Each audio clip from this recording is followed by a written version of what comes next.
एक ज़माने की बात है, जब गांव अभी नींद में डूबा होता था। चांदी जैसे पहाड़ों के बीच एक वादी छुपी हुई थी। एक ऐसी वादी जहां सिर्फ पाक दिल लोग ही उसकी कहानियां सुन सकते थे।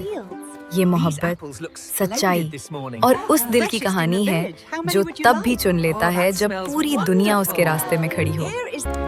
हर सुबह सूरज निकलने से पहले एलोवेरा जाग जाती। वो घर की सफाई करती, नाश्ता बनाती, अपने बाप और अपनी काहिल बहनों की देखभाल करती।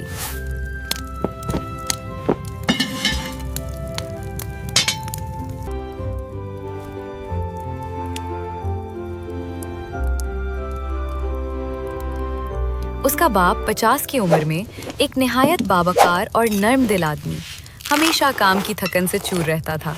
वो अपनी बेटियों से मोहब्बत करता, मगर जानता था कि एलोवेरा ही है जो घर का सारा बोझ समेटे हुए है। बड़ी बहन सेलिना हद दर्जा खूबसूरत थी। दिन का बेशतर वक्त आईने के सामने गुजारते हुए बाल संवारने, कपड़े बदलने और खुद को सराहने में गुजरता।